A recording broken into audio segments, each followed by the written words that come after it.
Okay, hi again. Of course, I'm in my Indian wear, so that means this is going to be one of the Indian videos, so to say.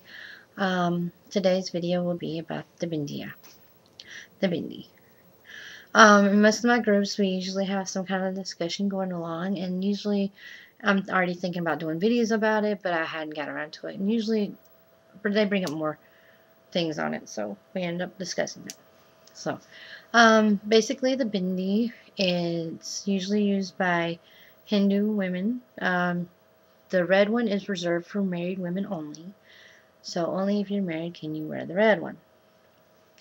The bindi is basically the easiest, dumbest, dumbed down version that I can come up with to best explain it to American people so they understand it.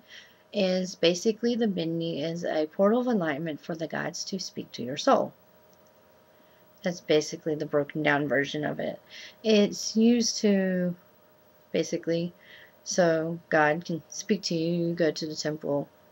They also put a bindi. Usually it's more of turmeric paste, and they'll apply it to your forehead. The women usually wear a regular bindi, and then they still go to temple and get another bindi stuck on, but the one in paste that the priest put on them.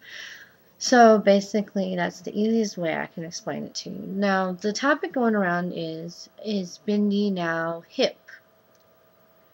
Meaning, is it now in style? It was in the 90s starting to come into style, and then it went away. But now it's picked back up in New York. Now, if that's the case, then dang, I'm in style. But basically, I think what it is that what happens is these celebrities reach out to find some kind of religious sign to immaculate that they think, oh, I like the idea of God being able to speak to me through a Bindi, plus it's pretty. So they've kind of taken it on their own. But they're just doing it for, a lot of the people are now just doing it for fashion. They like the idea of putting jewels on their forehead. It's a way to dress up an outfit without dressing it up, is what they're saying.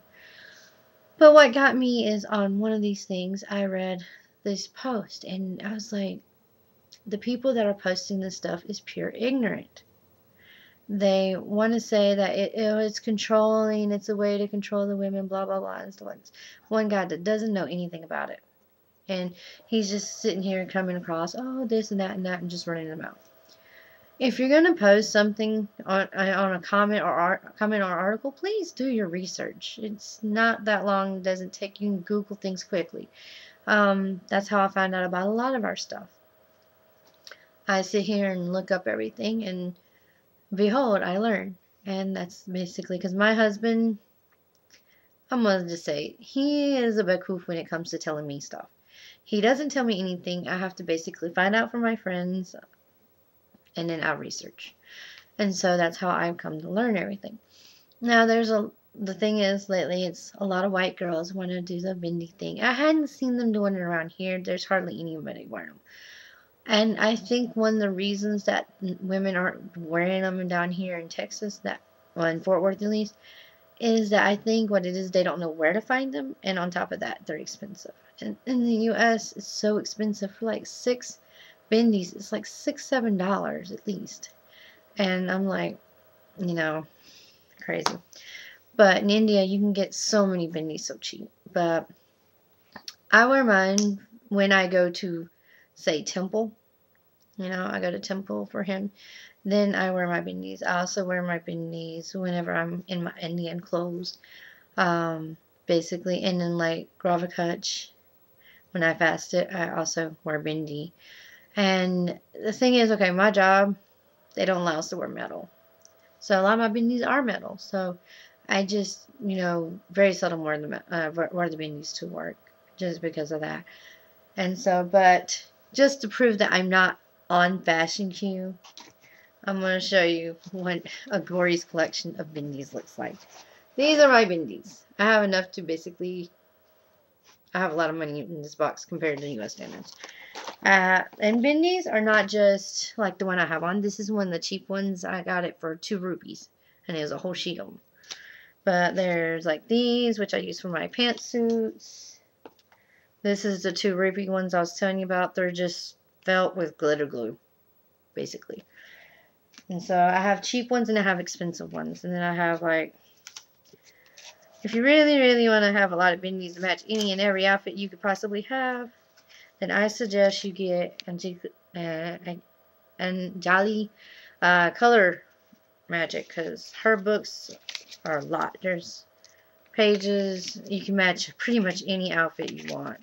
Any outfit you have, you can find bindis on this sheet for it. And these are the little fabric ones. And they also give you a bunch of red ones too for the married women, and then like another sheet. It's a lot of bindis, and you know, on hers you can choose which one you want. And like this was 10 rupees. It wasn't expensive, but like, so here is like 6 for a package, like not even like this, not even this many. It would be $7 here.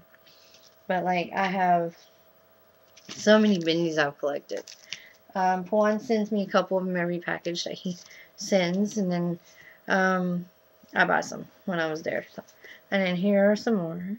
These are just little basic cloth ones, so I can wear them to work if I need to. You can also buy them in little books like this, and sheets like this. Now, here's what I learned in India. Now, before, I was just buying any bindis I wanted in the market. That's what I did. Till my little Dever decided, no, Bobby, don't wear the big ones. The big ones are for the old women. So now, if you are wearing bindis, please note the big ones are for the older women. If you're not very old, you might not want to wear the big ones. All my little Gordy wives that are watching. Just basic ones. The cloth ones are for everyday use. But I love collecting the jeweled ones. They're so pretty. And I understand why the people want to do it for fashion, but I just collect them. I don't really want to wear them because I'm like, I don't know. I'm planning to go back to India this year, but I don't know when I'll get there. So, but I have a lot of pretty jeweled ones, and I have a whole huge box. I mean, if you want a really nice dressy ones, I suggest you go with Barta's Fine Touch, because they have some very beautiful ones. I love Barta's Fine Touch. But I'm not going to put down, because Twinkle Star also has some pretty ones too. And as you see, I have worn them because there are plenty missing. I like my bindis. I wear them. I don't wear them that often, but I do wear them. You know, with me working 5 days, it's a little hard to wear them. I wear them on the weekends occasionally, but it's the only time I really get to wear them. So I just have my collection. When I do go to temple, I do put my Indian clothes on. I do put my bindi on. So this is my video on bindis. Basically, in India, you can get them cheap.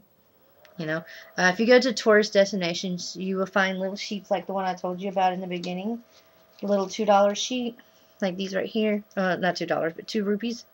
You'll find a bunch of these little 2 rupees they have up there in the tourist section. But the nicer ones will run you about 40 rupees or so. But they are cheap. It's like less than $1 a sheet. But in the U.S., you will find them in your Indian markets, but they will be about $7 and upward. I've seen them as expensive as $10. And I've seen just one. Like, I had one for when we got married. That was my married one. I wore my wedding, my shadi. And basically, it's $10 here at least. Just for one. It's crazy.